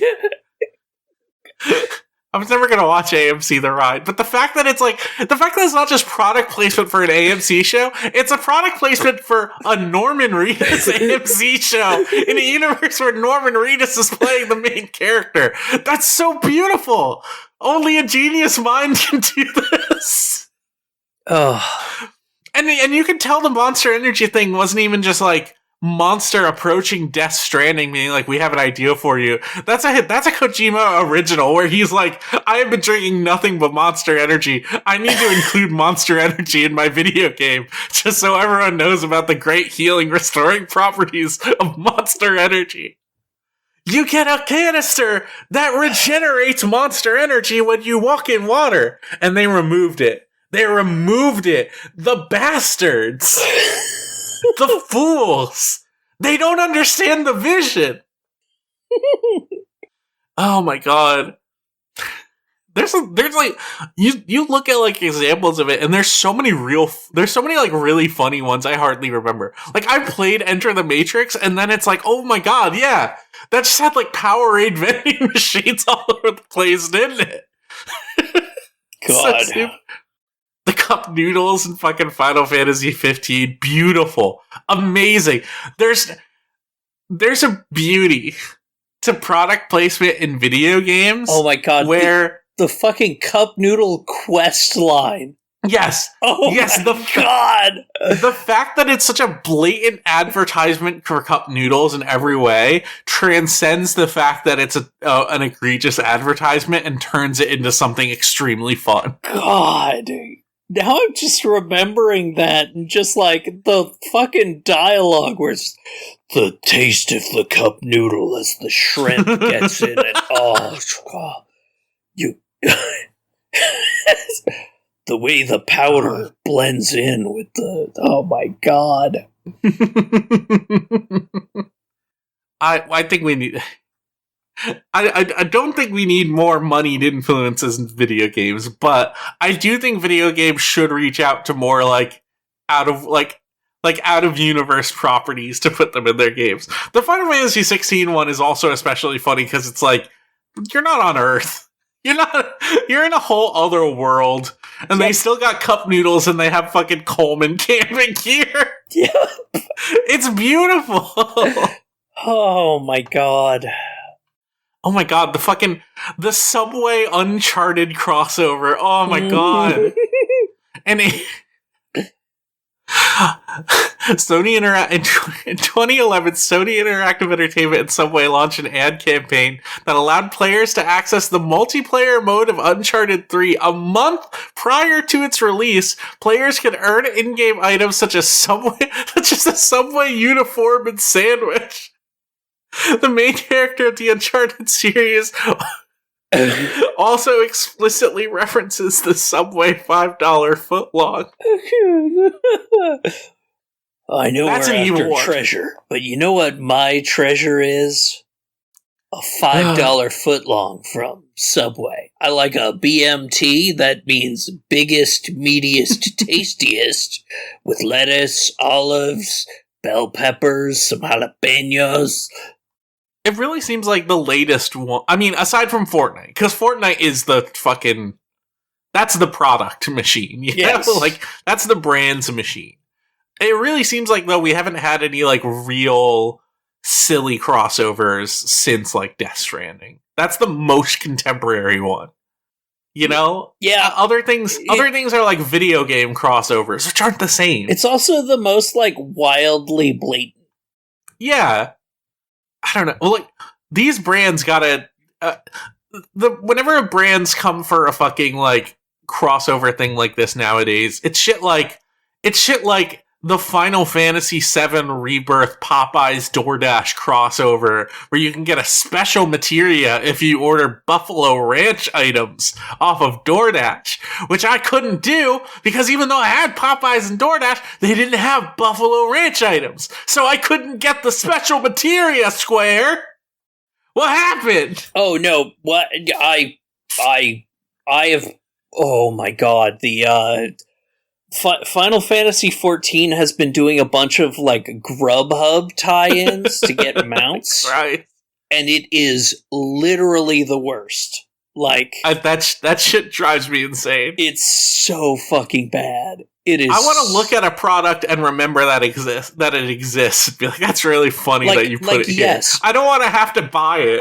I did order a pizza on Grubhub to get an Eat Pizza emote in Final Fantasy XIV because I wanted my character to be able to eat pizza.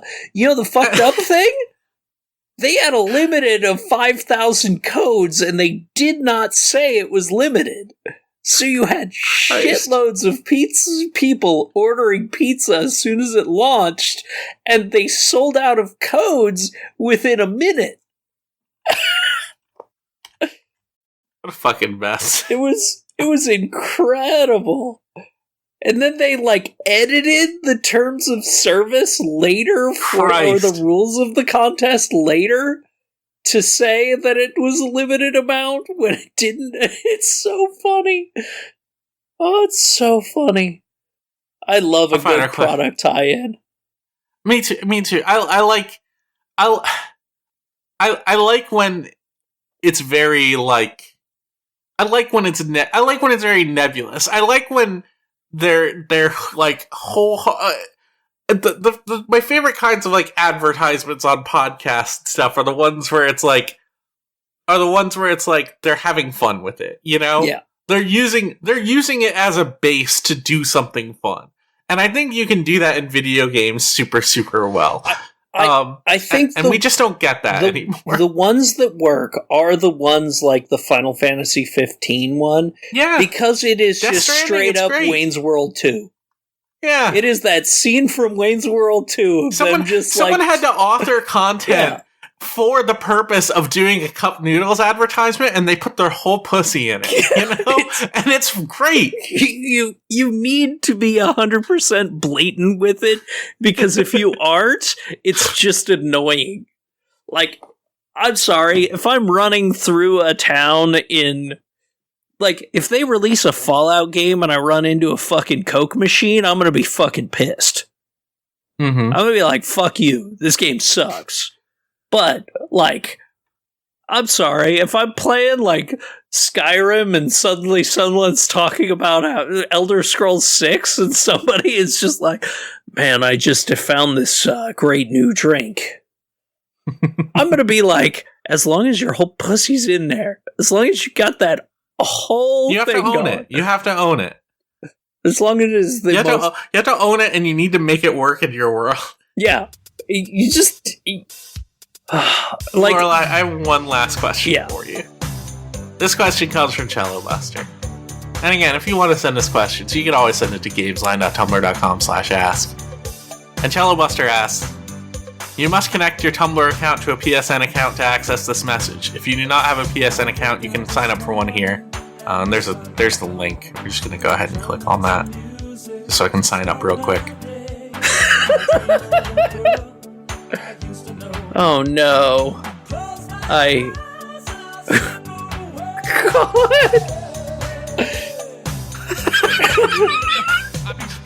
God. That's the Gamesline podcast. Oh. If you like what we're doing, you can go to gamesline.net. You can find us on Twitter at the Gamesline. You can go to Tumblr. Go to gamesline.com. Go to gamesline.tumblr.com, and you can put an /ask there to ask us questions for the podcast. Facebook.com/Gamesline. YouTube.com/@theGamesline, where you can see all of our GOTY video podcasts. If you wonder where we've been for the past few months, and you've been missing podcasts, there's fucking like 10 hours worth of stuff there, and it's good. Twitch.tv/GameslineTV. John's been covering for me, getting in there, doing regular streams again. Happy that that's happening. I'm hoping to get in there as well. If you want to support us, patreon.com/Gamesline. $3 for our Express Pass. That'll get you our anime podcast and some of our special features. Some of our special unique features. Exclusive features like our Lies of P spoiler cast. And if you want to come hang out with us, that's the GameZone.zone. That's the link to our Discord. Our theme song is Crush off the album Magic is Real by Melt Channel by Melt Channel.